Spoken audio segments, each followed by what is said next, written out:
and you are. We are Citizen Outbreak. Welcome to the podcast.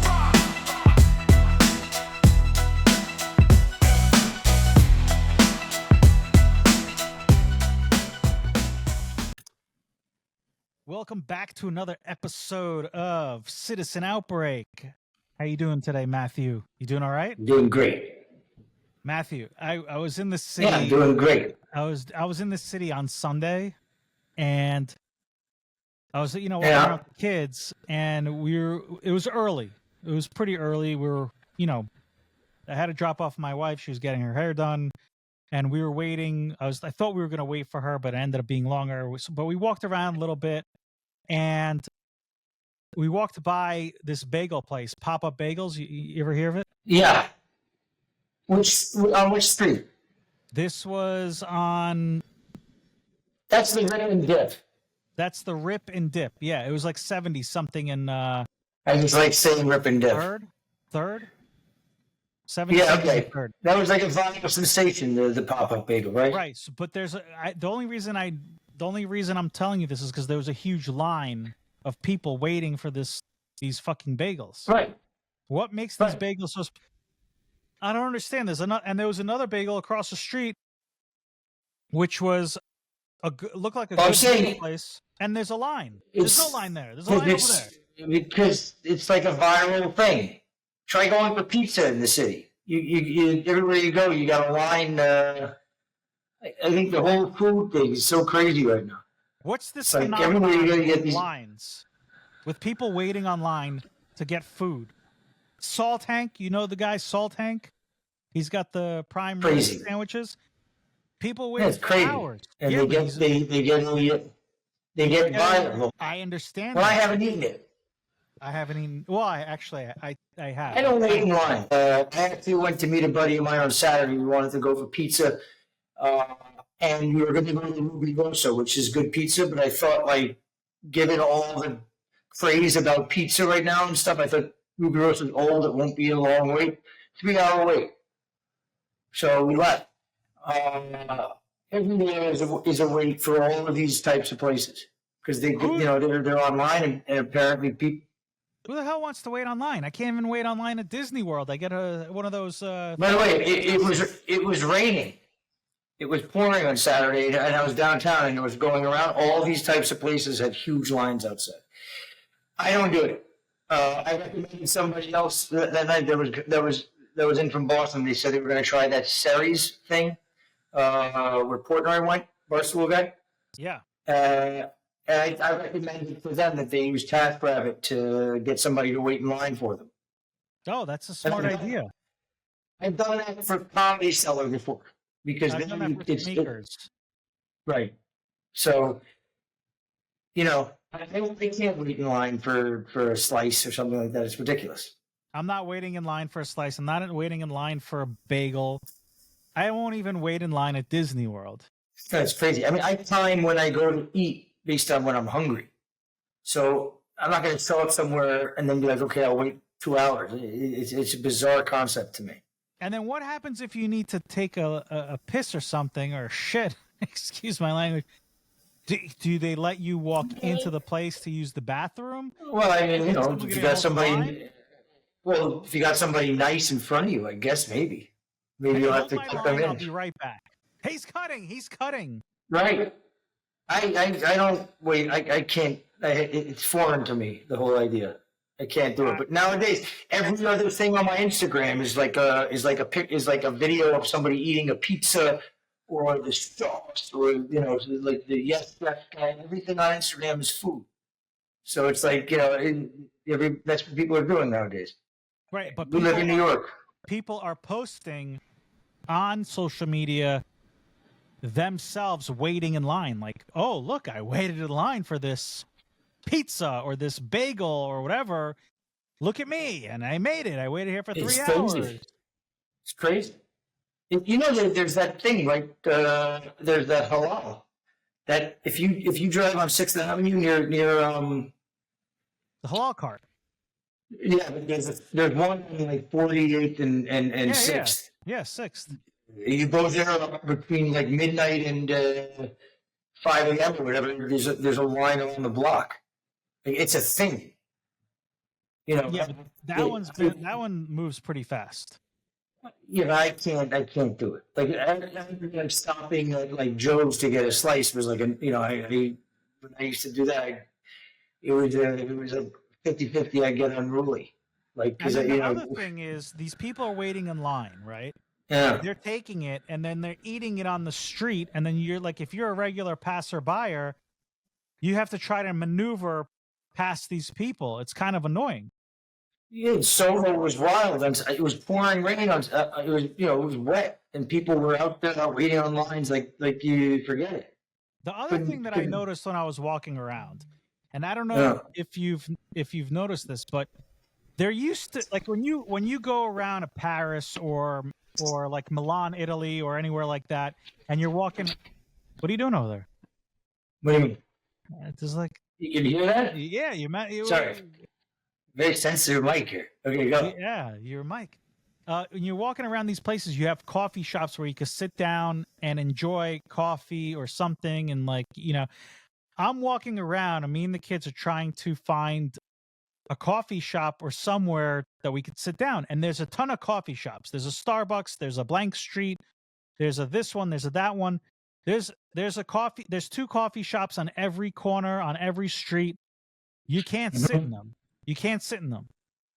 There's nowhere to sit. They maybe have like 3 little tables, but it's not like a sit down place. It's like a grab and go. So I'm noticing. Yeah, then I start noticing that these coffee shops are actually tiny footprints. So they're shrinking in size. And then I start noticing the pizza places. I'm walking by pizza places. The pizza places have shrunk in size. So you know, maybe these people are, you know, grab and go, get online, and that's it. You're not sitting here. You're not, you know, taking up space. Get in, get out. Yeah, That's you know, driving profits. Less rent. Well, they have to replicate four-wall economics pretty fast, right? Right. I mean, how much are you going to make out of one box that's just selling some pizza? But the pizzas now are getting more and more expensive. You know, I think series is like $30-something a pie, right? So that's like, what, $10 more than a usual pie? Maybe, yeah. I mean, I think like the whole idea of this quick service, because small footprint, you minimize what you got to do, but then you got to get to, you know, a big footprint in order for the thing to start making money. But in terms of behavior of the customer, like you and me, it's totally foreign to me, the idea of going and waiting in line. You mentioned Paris, they have that launcher coat. There, I waited in line for that, but that moves fast. And I can picture doing it once, but I don't know. Bubbies, even Bubbies, fried chicken, you'll see people lined up. It's crazy to me. It's not even Like, a great diner. the generation is different. And I understand. And those pop-up Yeah, bagels, like, you know, I don't think I've always they're been great. time waiting in line. I don't think the pop-up bagels are good. I haven't really. I like bagels. I haven't been like loyal to any particular bagel brand since H&H. Like, I'm sure that you know. I've heard Utopia is really good. I don't know enough about the different bagel. I think it's a great category. I'm not waiting in line. Like, there's not a shot that I'm going to be like. Then again, are you more inclined to buy a bagel that you're going to rip and dip into a schmear of cream cheese or something, or are you going to get an open face sandwich bagel? What do you have? Like a bunch of different dips? Is that the thing, the rip and dip? It's a Like, dip. you can do like a jalapeno, like a spicy caliente and a sesame like young chow bagel dip or something. It's like wild dips. And you're dipping it. You're dipping it. Yeah, it sounds interesting, but I'm not waiting an hour. I'll get a bagel from my diner up the block. I'm not I'll dipping miss a out on bagel. Give me an open sandwich bagel. You know, I like a smeared. I'm not looking to sit there and dip into different dips. I'm putting a bagel, you know, toasting it, and I like an everything bagel. I like you know, Philly cream cheese, like maybe some scallions. It's definitely easy for them as a, you know, economic model that we're not making a sandwich. we're giving you a bag of bagels and dip the shit yourself. Look, I think it's good concept. I think people love bagels. It's bread, so it's bread and water. Your costs are good, but I'm just saying from a consumer standpoint, I'm not like, hey Rudy, let's go get bagels. Awesome. What time do you want to get there? Let's get there at 10 a.m. so we can eat by 1. So I don't know. I've always looked for the way to cut the line. There was nothing about like being on the line that's attractive to me. Yeah, I don't get it. Yeah. Really, I don't get it. I don't get it. Anyway, speaking of People are into it. people are definitely into it, and I think maybe you ever walk around the streets in New York and like people are looking up, and then you start looking up. Sometimes I just do that on purpose. I'll be walking and I'll do that just to see how many people I could get to look That's up. funny, actually. I'm gonna start doing that. I never Yeah, thought you about should. that. Well, But it's because people are what I always used to. morons. People are morons. People That's are what I'm morons. saying. But you know what I used to always like? I always used to think about the long lines to get into bars or clubs, and in the winter, the girls that show up wearing like these short little mini skirts. I was eating at a place that's on the second floor on Saturday, and it's across from the Soho Grand, and there was a line outside. What's across So there's Soho Grand? Mammo. Oh, The Mammo. Italian, Yeah. but could I was just gonna say yeah, that's Mammo. Mammo.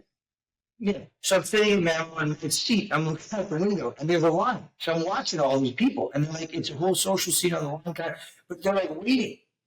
Waiting for what? But I guess the door guy would come in and say, you can come in. Oh, there's You know like what I'm saying there's like is- a club there, or there's like a lounge. Yeah, I guess, yeah. I mean, there was a sizable line outside, and it's like, you look out there. I always look to avoid that stuff, and I guess now it's cool to be online. It's incredible, incredible. All right, let's go on to. I guess that was our first topic. Let's go on to our second topic. Our second topic is peace in the Middle East. President Donald Trump did it. He did. I don't know. We're gonna have peace in the Middle East, but he did get back those 20 surviving hostages, which I think is that's a step in the right direction. At least he got the deal done to get them back.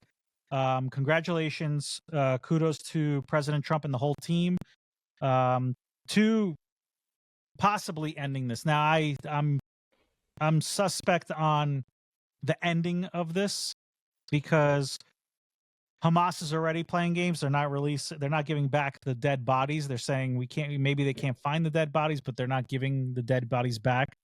But now that's not a smart move by Hamas. Now they don't really have a gambling chip really, because they're just, they want the dead bodies back, but like they're dead bodies. So, fuck around, find out. I think a few things, and you framed it up pretty good the other day when we spoke. I think one, now I think it's a good day. You can't look too many links down the chain. I don't think but the reality is this has been going on. Israel's been in an impossible situation. After October 7th, it's like they had like less than 48 hours before popular opinion or sympathy turned against them, right? And moral equivalency and everything came into play. So they were going to be the bad guy. This has gone on for 2 years. They've been, fighting it out. They're dealing with an enemy that doesn't, value the human life of its citizenry and has real no interest in negotiating in good faith. Both sides. There's such a thing. Anybody that's ever been in a relationship that busts up, there's such a thing as irreconcilable differences. And so I think coming to this at least compromise that it puts a cessation to the fighting right now is good. We got and Israel got 20 living hostages out, and they have devised a way to hopefully build something lasting. In the blueprint of the Abraham Accords that isolates Iran and its terror proxies out there, and maybe puts in something that can look after the interests of Palestinians instead of just looking to use them as human shields. Right. We'll see. The one thing, and I just want to real quick, as I don't want to spend too much time on this, but on what I'm going to say right now is what bothers me is the media is saying Israel released the Palestinian hostages back to the Palestinians. No, that is not what they are. They are not hostages. The people that the Israelis are releasing, the 200 people that they're releasing back to Palestine, are terrorists. Okay? They committed crimes. They tried to commit crimes. They are not hostages, people. They are terrorists. And what Hamas is a terrorist organization. And they're keeping hostage the Palestinian people. So before you even say anything about what Israel's doing to the Gazan people and the Palestinian people in Gaza, remember that Hamas are terrorists and they're holding those people hostage. They're killing people right now. Since they gave back the Israeli hostages, they started killing people. There's going to be a civil war over there. There's already a militant group that is fighting Hamas that are Palestinian, that got arms probably from Israelis left behind, and they're fighting them. And I just want to say that one thing that really pissed me off, that the New York Times and other media outlets are characterizing these bad, terrible people that Israel handed over as part of the peace deal as hostages. They're not hostages. They're fucking terrorists. Excuse my language. No, I mean, they've mischaracterized a bunch of things on its face, right? I mean, they introduced the term genocide like on day 3 of Israel's actions. You know, in the last, since 1985, the population in Gaza has gone from 500,000 to 2.2 million.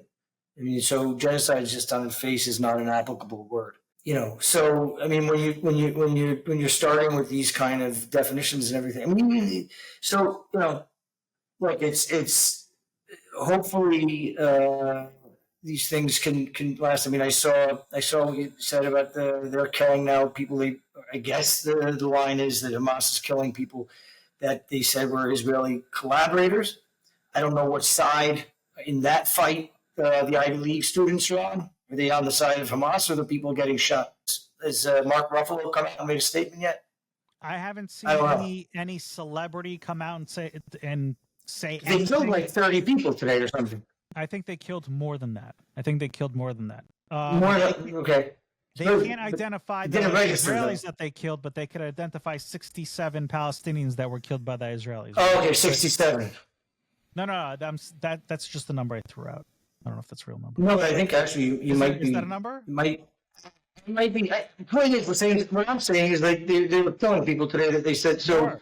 Look, the other thing is that the phase 1 said that they were going to demilitarize. I mean, you know, look, it's right to be skeptical about a lot of things here. Also, you know, on the Israeli side, you know, BP has been, you know, arguably had a job because the whole argument is as long as we're in, you know, at war, you know, he's pretty unpopular, and if the war is not there, then he might be out of a job. You know, hopefully the whole lock and key is or rather the point is, if these Arab neighbors can apply the carrot and the stick to Hamas to get them to move along, there could be a situation. And the reality is for Israel, if you look a bunch of links down the chain, right, you're talking about a territory that's being built by Arab money, guaranteed by Arabs, you know, Muslim security forces. So you're really talking about something that, you know, if you're a hardliner for Israel, you're like, this is a very pro, you know, this is not in the best favor of Israel. One would argue. So I mean, like, the reality is, it's just, I guess, can they push this along? You know, and we'll see. But it's a good thing that you know, the hostages were returned, and I guess you know, kind of and Columbia students don't really care about the people that are getting executed on their knees right now in Gaza for some reason. They're not as excited about that, but so I guess for the moment we're in a better spot than we were last week for sure. Right. The one thing that you did just bring up, and it's you know, right after President Donald Trump left Israel after he saw the hostages and he gave the whole speech at the what do you call it, the Knesset? Is that what you call it? The Knesset, yeah. Knesset, yeah. Well, the Knesset was, yeah, in Israel. Right, and he left and he went to Egypt to meet with the other Middle Eastern leaders. Did you see that when he was sitting? And it wasn't just the Middle Eastern leaders; it was all of Europe too. You had Macron there, Right. Meloni, everybody, and he was like he was in charge. Like everybody was coming up to him. He was doing the whole hand thing, like grabbing the hand and pulling it in. And yeah, you said it. He said he was talking to them like they were like he was hosting The Apprentice again. Right, he was hosting. Yeah, he was hosting The Apprentice. People are coming up, and he's like, okay, and he's talking to them, and he's he's cracking jokes, and he's being himself. That's where he shines in moments like this. He gets high on making deals and getting the right people in the room together. And when if you think about it, Matthew, you have probably the most powerful people in one room, all of Middle East and all of Europe in one room. And they're talking about bringing peace to an entire region. And like you said, it's going to be the Middle East, all those countries, Saudi Arabia, Egypt, Jordan, Turkey, all of them are going to be helping Israel in a way, rebuilding Gaza and maintaining peace, or trying to maintain peace there. Now, does Hamas want to really, start shooting up Saudi militants or somebody from Jordan that's there to make peace there? Because they're going to be bringing in their peace troops. It's not going to be Israel. It's going to be theirs. It's going to be Middle Eastern other Muslims, and maybe Christians, but they're going to be in there. They're going to be making the peace. But it's very unique to see Trump like that, and to see anybody. I've never seen anybody like that. Well, I think what he did different, and for anybody that hasn't seen it, I always tell everybody, if they really want to see, understand Trump's blueprint here, I think, his first trip abroad in his first term was to Saudi Arabia, and he spoke to the Arab world from Jeddah, where he outlined the blueprint for the Abraham Accords, which, every U.S. president, Republican, Democrat, have done pretty much the same thing. We apply this like, we're neutral, and we're going to arbitrate between, these two sides about, basically swapping corners and negotiating. And Clinton walked around for the last 30 years talking about how close he came, 97% or whatever. You've done, you don't have shit until the check clears. He turned out he had a couple of conversations that he thought went really well. In fact, never responded to him after he went cold on him. So you got to give him slowness.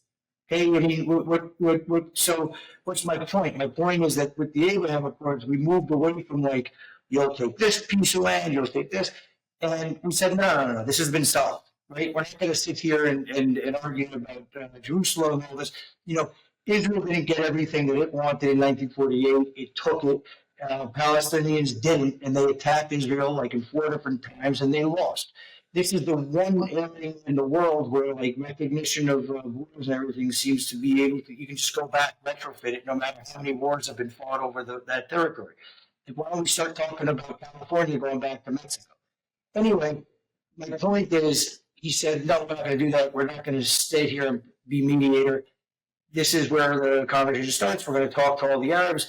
Come in. Let's realign the power dynamic here. We're going to starve Iran out and the terrorists that keep, the Palestinian people under their thumb. And when things are going good, the Palestinians are going to have to come, and then we'll talk about the two-state solution. I think that's a different approach. Everybody seems to want to stay stuck in this whose land is it, which is just untenable. There's no real pathway forward. And if, the reality is also, Israel will be outpopulated by the Muslims. They're everybody on the planet, and so Israel's long term. The time thing doesn't play well in Israel's favor. Right now it's a good moment. You got to hope that economic incentives for all those Arab nations, are enough for them to get in and exert influence to kick Hamas out and start a process forward where people can, rebuild and live in peace. Right. So that's the thing. Money. Here's the thing. Money, money, money, money. Economics. It's, Middle East wants to shine. They're not all about oil anymore. They want a little bit more. You got the Saudis, Dubai, Qatar. They all want to get into tech. You saw, I think it was last week, the week before, President Donald Trump allowed Nvidia to sell to the Saudis their chips. They want technology. You see what's happening in Dubai. A lot of tech is going there. Saudis tech's going there. What's really interesting is, Matthew, if you remember during President Joe Dipshits Biden, there was a thing called BRICS. Okay. Yeah. And it was all our adversaries, and then there was India, China, Russia. There was a bunch of South American countries. There was Middle Eastern countries, and they were all meeting. And there was, it was basically their business, their union to go against what the G7 was, or the G20, whatever you want to call it, and to really decouple from the dollar. And then we have a strong president that comes in, and he doesn't take no. He's not going to be bullied. He's not going to be walked upon. And a lot of people don't see that. They're calling him names. They were throwing around Hitler for a while. Yeah, Hitler went over to Israel and made peace with the Jews and the Arabs. Yeah, okay, there you go. You don't know what you're talking about when you're calling him Hitler. He's definitely the farthest thing from Hitler. But that was a talking point. But that's not my point. My point is his main objective is to make the dollar strong and to keep it as the currency of the world. So now he goes and he makes peace, and he's sitting at that table you saw with all the Middle Eastern countries except for Iran, right? But he's talking about possibly peace with Iran. Then he's got all of Europe there. So now, Matthew, who wasn't there? China and Russia. Today, what happened? He met with the Argentinian president. He met with Argentina. Right. So he's close with Argentina. He's getting closer with a lot of the South American leaders. Okay. So now everybody's listening to Trump. Oh, he just did this. He's doing this. He got 8 wars. He made peace with 8 wars. He's working on this.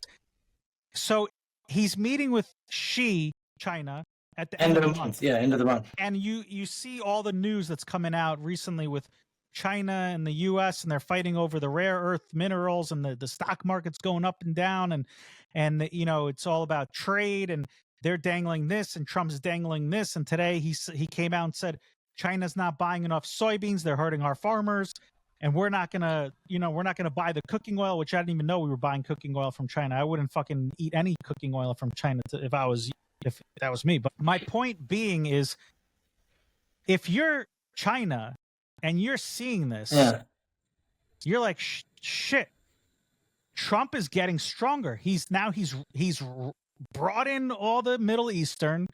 He's got Europe. He's got most of South America. Shit, who are we left with? We're left with standing with Vladimir Putin and North Korea. So they're stuck there. So what's going to happen is that he's going to go and he's going to say, hey, look, either you're going to work with us and come with us. Look, you don't have to buy oil from Russia anymore. You don't have to buy oil from dirty Iran. OPEC is going to give you oil, as much oil as you want. You could buy oil from us. You don't need oil from them. We're going to give you a good deal on oil. And that's going to stop him from dealing with Putin. And then Putin's going to have to end this war with Ukraine. Yeah, I mean, look, I think that's the right read. Said they're going to buy more oil and gas from the U.S.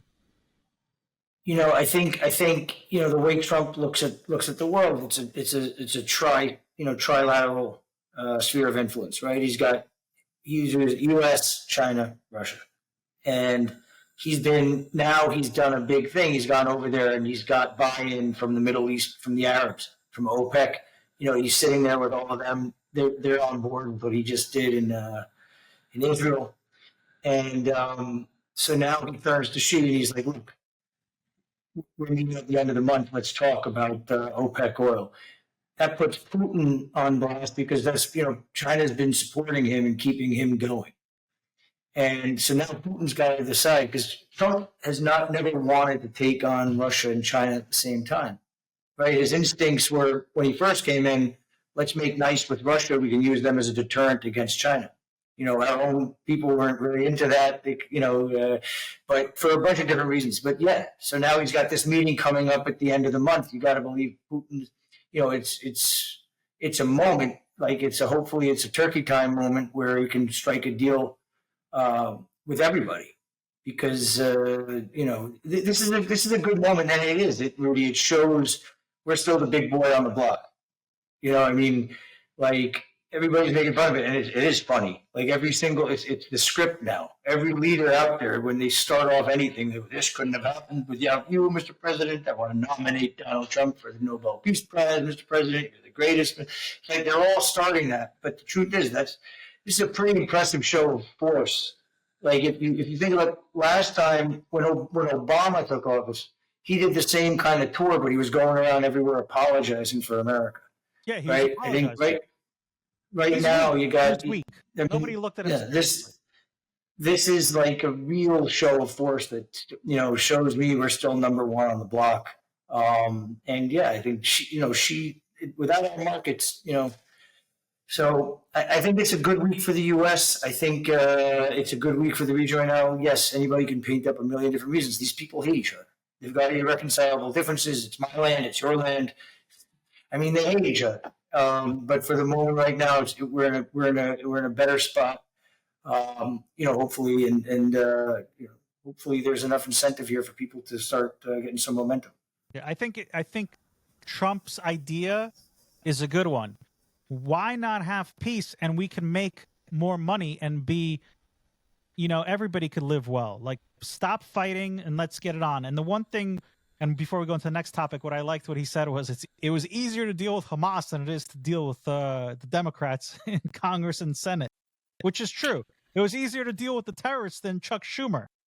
Well, look, similarly, historically, the other nations over there, they're happy with it, with the beef, Israel-Palestine beef being localized there. They don't want Arab Spring, middle class coming up. So now if it's like, okay, look, come over here and everybody can this will be an investment zone and stuff, hopefully it's a motivation for everybody to start working together. We'll see. Absolutely. Let's go on to our next topic. Another kind of coming together relationship wise. What's this one? Oh, this one's great. Justin Trudeau, former Prime Minister of Canada. What's he doing now? He's locking lips, Matthew. He's locking lips. He's divorced. He's the man about town. He doesn't have a job. He's got a new babe. Who? He's dating Katy Perry, the singer. Oh, I saw the picture. He's dating Katy Perry. They're talking like they're actually dating? Yeah, so they're talking like, there's photos of them kissing on a yacht and they're making out. Strategically, photographers is placed in the middle of the ocean or sea taking photos of them together. And they have to be out on the, what do you call it? The bow, the front of the yacht. Is that what it's called? The bow? So, was the bow the front? No, I don't know. Whatever. They're on the front of the boat. Yeah, I don't know. They're taking photos. Someone's taking photos of them, which I think is strange. But yeah, they're making out, and Katy Perry and Justin Trudeau. Katy Perry is also recently divorced from Orlando Bloom, and now she apparently is dating Justin Trudeau. I think he was rumored to be dating somebody else prior to this, another celebrity, but I forgot who. Was it? Woman? Yeah, a woman. Oh, okay. A woman, I think. Why? Katy? This is obviously fake. I don't really buy him as a heterosexual, but what's in this for Katy Perry? I would imagine that this is one of those like arranged relationships. First of all, I think Katy Perry charters a boat. I think she's getting a nicer boat than that. I saw the boat. Didn't look like. But Why is Katy Perry interested in this guy? She thinks I guess because of his title, she thinks that like adds credibility. They all want to be, I guess. I mean, who was that? California. They were in California on the yacht. Listen, I don't know what it is for her. Maybe But they are claiming to be a couple. They didn't say like we were just really happy and we hugged. I mean, they haven't really made a comment on it, but they're letting everything. They were on a date, I guess, in July. Somebody spotted them. I'm reading now that they were on a date in July, and now they're, on a yacht. So July, August, September, October. It's been a couple months, so maybe they're a thing. But no one's made a comment. They're running with it, so it's got to be a thing. They're dating. Are they really, really dating? I don't know. If I'm Orlando Bloom, I make a comment. I don't think he does. Orlando Bloom doesn't make comments. No. I don't know anything about it. But I'm saying if I am the ex of Katy Perry and now she's going out with this guy, why? I make a comment. Why? Why does Orlando Bloom make a comment? I don't think that it's believable about Trudeau being interested in like a romantic capacity with Katy Perry. Well, why not? She's a woman. She's an attractive woman. It's not her. It's not. I don't know if she's attractive. Let's say she's objectively, she's an attractive. She's construed to be an attractive girl in society. She's okay. I don't think she's attractive to him. Is what I'm saying. Let me ask you a question. I think he's a weird guy, that Trudeau. He's very weird. But you are Justin Trudeau, Prime Minister.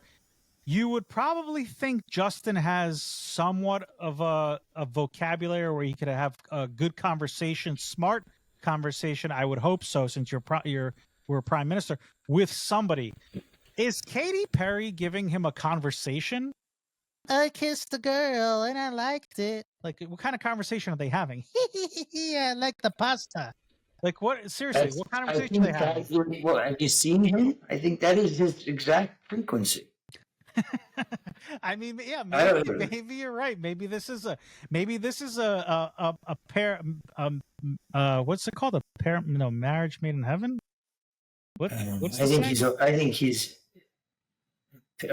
a marriage made in heaven. No, and that's not what the saying goes. I don't know. It doesn't matter. Pairing. Perfect. A pair made in heaven. I don't know. Whatever the saying goes, I think I think very strange. The saying is that I think he's a strange person. He's a very strange person. I don't know. I'm not buying. I don't know much about her. I think this is a setup. I think he's got a. I do too. Actually, so like with the girls, we do our podcast, Daddy's Girls. We sometimes bring it up on here. We actually talked about celebrity couples and how they're strange. Like there's like a strange pairing every time there's a movie coming out.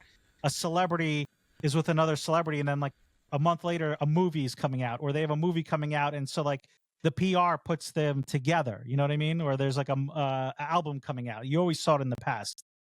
It can go the other way. Did you ever see the movie Proof of Life? Russell Crowe? I think so, yes. So Russell Crowe and Meg Ryan were in a movie called Proof of Life, which is a really good movie. Mm-hmm. But Meg Ryan at the time was married to Dennis Quaid, who I guess it was before people knew he was a Republican. But everybody really liked Dennis Quaid, and times were a little different back then. So when Russell Crowe and Meg Ryan were rumored to be having a relationship, which they did, it overshadowed PR for the movie, and the movie got sunk. It did horribly, and I think it came in like it was a loser in the theaters. It was a really good movie.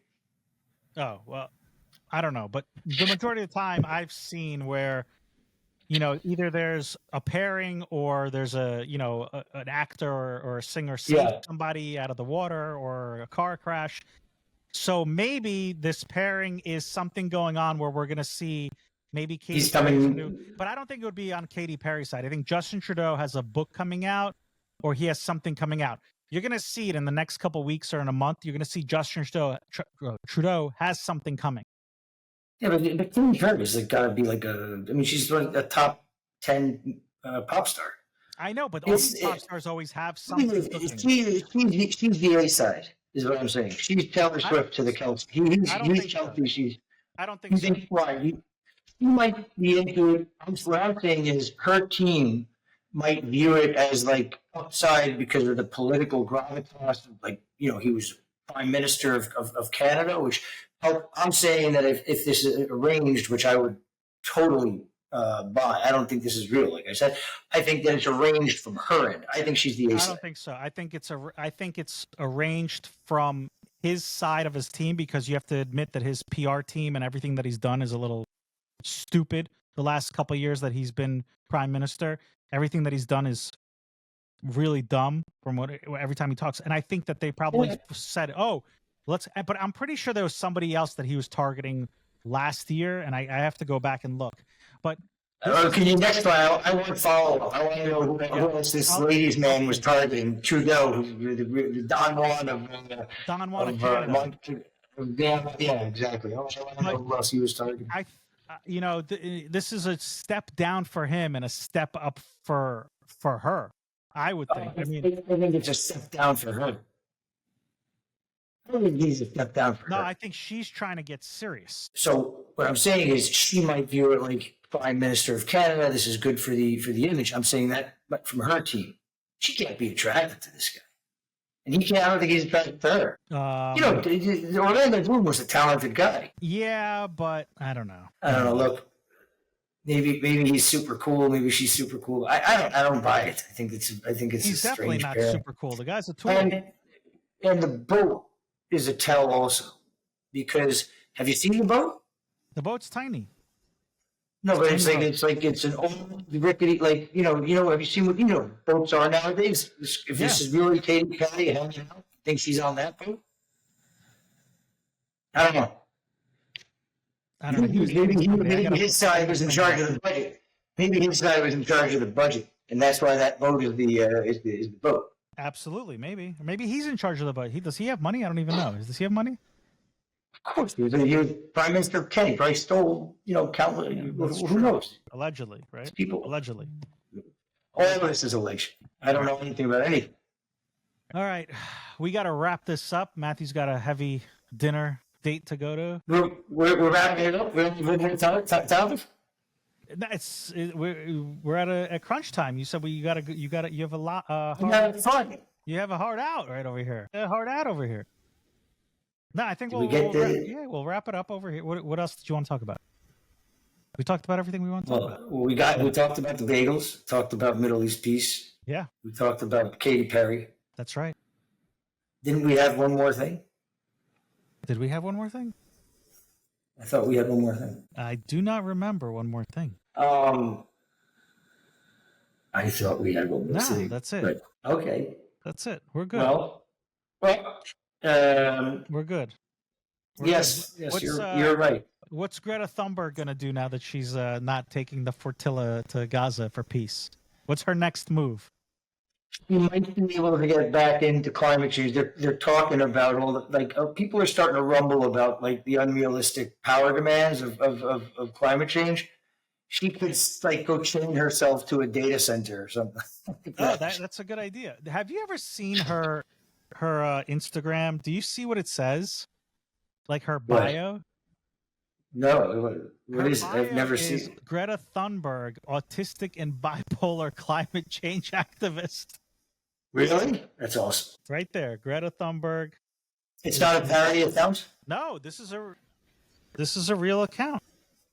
I like the one where it shows her in the He-Man outfit because of the haircut. Autistic and bipolar climate justice activist. So she's already given up on Hamas. I'm looking to see which one of my friends follow her, and I got that's what I was just doing. I got to tell you, I'm kind of some of them I understand, and some of them I'm kind of disappointed. So I'm looking. I'm a single guy. I'm looking as through that lens because I see girls that I like. The guys I think they're following it for comedic kind of purposes. I hope, but I see chicks on here that I just unfollowed 2 people. Wow. Yeah. I don't want to look. You got to be kidding me. This is insane. What's wrong with you people? What's wrong with you people? You think that this is a girl? This is not a girl. This is allegedly an adult acting like a child, using She's her 40. She's 47. using her childlikeness, but she's not. She's like Webster, that actor back in the day. She's a little. I like words.